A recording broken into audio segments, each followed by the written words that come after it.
Shalom, shalom, family. It's your brother Woodrow. Back again with another topic very near and dear to my heart. This week we're going to cover gossip and slander.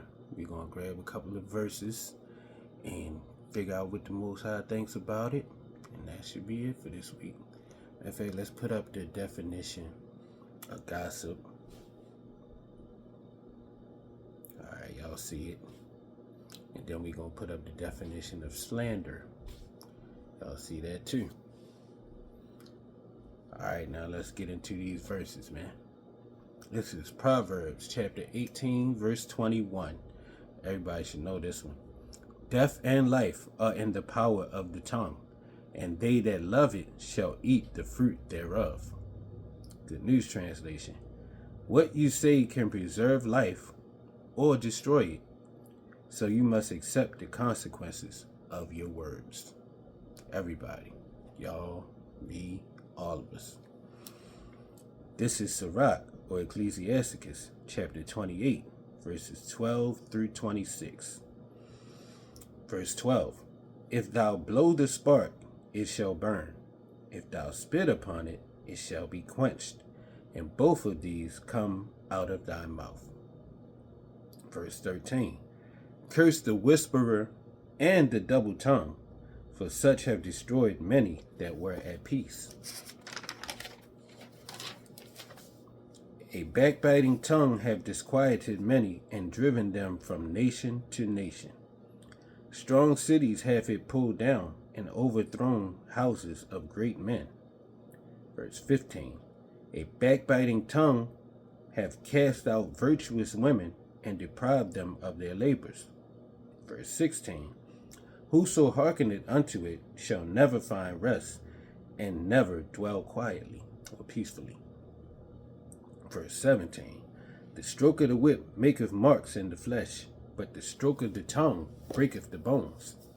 Verse 18. Many have fallen by the edge of the sword, but not so many as have fallen by the tongue. Verse 19. Well is he that is defended from it, and have not passed through the venom thereof, who have not drawn the yoke thereof, nor have been bound in her bonds. Verse 20. For the yoke thereof is a yoke of iron, and the bands thereof are bands of brass. Verse 21. The death thereof is an evil death. The grave were better than it. Verse 22. It shall not have rule over them that fear Elohim, neither shall they be burned with the flame thereof. Verse 23. Such as forsake Yahuwah shall fall into it, and it shall burn them, and not be quenched. It shall be sent upon them as a lion, and devour them as a leopard. Verse 24. Look that thou hedge thy possessions about with thorns, and bind up thy silver and gold. Verse 25. And weigh thy words with the balance, and make a door and a bar for thy mouth. Now let's get it out the good news where we can all understand it. Verse 12. You can blow on a spark, or think of an ash, to make it glow and light up orange. Or you can spit on it to put it out. Spit on it is just the fire or the flame, and it's going to go out, and it just be like a black ash. Either way, you do it with your mouth. Either blowing on it or spitting on it. Both of them you do with your mouth. Now, the rest of it is called vicious talk. Verse 13. Gossips and liars deserve to be cursed, because they have been the ruin of many people who are minding their own business. Boy, don't I know it. Verse 14. Many have had their lives ruined and have been driven from their homes because of people who meddled in their business. Such unwanted interference has resulted in the destruction of strong cities and homes of respected people. Verse 15. Meddlers have caused faithful wives to be divorced, robbed of everything they had worked for. Verse 16. Anyone who pays attention to slander can never find peace of mind. And that's the truth, man. People will be more so paying attention. Sorry. Got a little, I think it's allergy season. My nose is tickling me. But people that pay attention to that slander night and day and them gossip sites and stuff like that, like, it don't seem like they're at peace because they always want to share their misery and want to keep sending you stuff about this celebrity, that celebrity, this person, that person. It's to the point with me, but I be asking people, like, please don't send me nothing else about that. It don't have nothing to do with me. I don't make a dime off of whatever they going through or nothing like that. Like, come on, man. You know, we got more important things to focus on. Like, life is real right now. I'm trying to get myself together and make sure I'm in right standing with the Most High. Screw this person and what they got going on. I mean, shoot, hope the best for them. Hope they get right or whatever the case may be. Or hope whoever was wrong get justice. But at the same time, like, come on now. You know, and you'd be surprised at people that get so caught up in it and can't find no rest or no peace. They be people that supposedly in the quote unquote in the truth and this, that, and the third, in the way, in the walk, whatever you want to call it. But they just can't stay away from that gossip. It's a verse in Proverbs, and one of the translations say gossip is so tasty, how we love to taste it. I'm gonna try to find that and put it on here, like up at the top of the screen, while the other verses at the bottom. So I don't have to go away from the message, but I just thought that was appropriate with what we talking about right now. This is verse 16. Let's read it again. Anyone who pays attention to slander can never find peace of mind. Verse 17, because it be the wisest people, but they be acting real foolish when they come to gossip. They just love it and can't get away from it. Verse 17, a whip can raise a welt, but a vicious tongue can break bones. That's serious, right? Like, you get hit with a belt or whatever. You know, when you younger, well, when I was coming up anyway, it probably need to come back because nowadays people don't be getting no whippings and stuff. And you see how people act. Back in the day, you might get a whipping with a belt. You might get a little welt. And it's just a evidence to show you that you got your whipping or whatever. But it go away in a couple of days or whatever. But see, the tongue is even stronger than that. It'll break your bones. Not just raise up a little whelp on you. Verse 18, more people have died as a result of loose talk than were ever killed by swords. Tongue is a powerful thing, y'all. Gotta be careful with ours. Everybody got one. We gotta be careful with it. Verses 19 and 20, count yourself lucky if you have been spared the experience of having irresponsible talk directed against you. If you have never had that iron yoke around your neck and those heavy chains on your legs. Verse 21, slander leads to a miserable death, but in fact, you'll be better off dead. Verse 22, devout people, however, cannot be overcome by slander. Notice it didn't say that you can't be attacked with it. It said you will not be overcome by it. Like, the no weapon formed against you shall prosper. Like, the weapons will be formed, but the Most High will make sure that they don't prosper against you. He'll make sure that gossip doesn't overcome you. You can feel it. It'll hurt. And to make you want to do some stuff, but he'll make sure that you don't just crash out, or he'll make sure that it don't have the desired effect on you. Matter of fact, sometimes he'll do like he did for our brother Joseph in Genesis and turn those curses, those word curses, and people putting their words on you, he'll turn that into a blessing for you. There have been times when people that had my name in their mouth unnecessarily and wrongfully, and the Most High, and it turned out a blessing. It'll wake up the attention to put me on somebody's mind who have a blessing for me, and they end up giving it to me as a result of those people who brought my name up in a negative way. So, once again, where we at? Devout people, however, cannot be overcome by slander. They cannot be burned by its flames. But on the flip side, verse 23, its victims are those who have abandoned Yahuwah. And I know sometimes when don't never like to think that I've abandoned them completely, but when my mind was other places that it didn't need to be, more so than it was on him, that's when it was allowed to sting a little bit more than usual, or a little bit more than it stung when I know that I was doing what I was supposed to be doing. So let's get that again. Its victims are those who have abandoned Yahuwah, or the Lord. Once the fire of slander has been lit among them, it cannot be put out. Slander will pounce upon them like a lion and tear them to pieces like a leopard. Verse 24. Don't you fence in your property? Don't you lock up your money? Well, be just as careful with what you say. Verse 25 says, weigh every word and have a lock ready for your mouth. And even King David spoke on that in Psalm 141 verse 3. Look it up and see what it say. There goes some homework.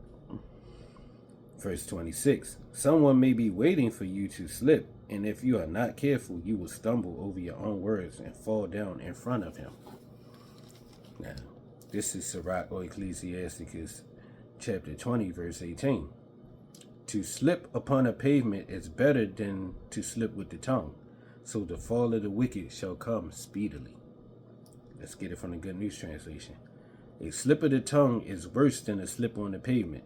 The wicked will go to ruin just as suddenly as a person slips and falls. And that happened real quick. I remember one time it was ice on the ground and I was walking. Me and one of my favorite cousins was walking to the store or whatever. Like we was at a family gathering and me and him said we was going to dip out and walk to the store real quick. And we was walking and it was ice on the ground, like black ice where you don't see it for real. And 1 second we was side by side talking. Next thing I know, I looked over and he wasn't beside me. I'm like, yo, where you at? And I looked down on the ground. The ice got him just that quick. So that's just how quick the person will go to ruin. They're slick with their tongue for real. This is verse 19. An impolite person is like one of those off-color stories that ignorant people are always telling. Verse 20. Nobody takes a proverb seriously when some fool quotes it at the wrong time, and that's the truth. That's why it says in the book of Sirach, like, don't talk much when there's much music. Like, you ever had a time where as though somebody playing music, you riding in the car and y'all just vibing, or you at a setting like a bar lounge or something like that. Yes, we can go to bar lounges, and yes, we can drink too. Say give strong drink to him that is sorrow of a lot of sorrow. Let him drink and forget his problems. Ain't no sin in drinking. It's just a sin in being like tore down drunk, the way as though you don't know what you're doing and you just acting wild and reckless. That's a sin, but it's not a sin to have a little sip. So like I said, you might be at a bar lounge or something like that and the music playing, you vibing to the music and somebody just come up to you, just want to talk to you. It's not the appropriate time. You might be saying the most important thing in the world, but what you saying, that's not the time for that. So what they say nowadays, be able to read the room, you know, be able to have some emotional intelligence, know that this ain't the time. It's a time and place for everything under the sun. That's in the book of Ecclesiastes. So just kind of be cool with the timing for real. That's the difference between a wise man and a not so wise man. Let's go to Sirach or Ecclesiasticus chapter 15 and 13. Yahuwah or the Lord hateth all abomination, and they that fear Yahuwah or the Lord love it not. So anything he call abomination, we not supposed to love it either. So all that gossiping and all that stuff, like the world might love it. The world might think it's great. A lot of people in the world make a lot of money off of doing it. But if you fear the Most High, you ain't supposed to love that. You don't even care nothing about that for real. Like you might listen if it's a news story, but when they get to the point where it's just a bunch of gossip and he say, she say and stuff like that, you ain't even supposed to engage in that and indulge in that. Like, man, come on, man, stop sending me that foolishness. That's how your mindset's supposed to be. This is Proverbs chapter 6, verse 16. There are 6 things that Yahuwah or the Lord hates. Even 7 are disgusting to him. This is from the God's Word translation, so it says disgusting, but in the King James Version it says abomination to him. And that's what abomination means, by the way, something disgusting to the Most High. Verse 17. Arrogant eyes, lying tongue, hands that kill innocent people, a mind devising wicked plans, feet that are quick to do wrong. Somebody running quick to go do something they ain't got no business doing. Verse 19, a dishonest witness spitting out lies, and a person who spreads conflict among relatives. Somebody just gossiping among relatives, turning family members against each other. And this is the definition of slander. We put it up earlier, but we're going to read it right here. Slander is a verb. It says makes false and damaging statements about someone. So even the Most High finds a person like this disgusting. This is it for all the people that say, you know, like, oh, the Lord love everybody. The Lord love everybody. Here go a verse right here that says, this is the wisdom of Solomon, and it says, the sinner, the ungodly, and his ungodliness, both alike are hateful unto the Most High. So do that sound like what was just said and what people like to regurgitate and repeat? Nope. This is of some verses that prove that. Also, another one that proves that. This is Sirach chapter 27, Verses 23 and 24. When thou art present, he will speak sweetly and will admire thy words. Like, oh, yo, that's so true. That's what people do. Oh, yo, that's so true. Oh, yo, you post something online and it's like some truth or something, either biblical truth or just some real life truth. And the main people that be sitting there like, oh, yo, that's so true, yo. Facts, yo. Heck yeah, yo. And all that. But what it say right here? But at the last, when you leave or when he get away from you, he will writhe or twist his mouth and slander thy sins. Like, man, niggas get tired of hearing that nigga talk about these scriptures all the time, yo. Man, don't nobody want to hear that. Man, that nigga tell you what that nigga need to do. Da da da da da da da. Whatever else it said. You'll fill in the blanks after that. Verse 24. I have hated many things, but nothing like him. For Yahuwah, the Lord, will hate him. So that God love everybody. It sound like that to y'all? I know my little singing in the videos, I'm playing singing, don't be right, but I'll do this one. You better think. Thank y'all. There's one thing what the words say, and there's another thing what people say. And people sit there and tell you because it feel good, because they want some money from you when they pass that plate around. Think and read. The word over everything. Word over feelings. Word over feel-good messages and speeches.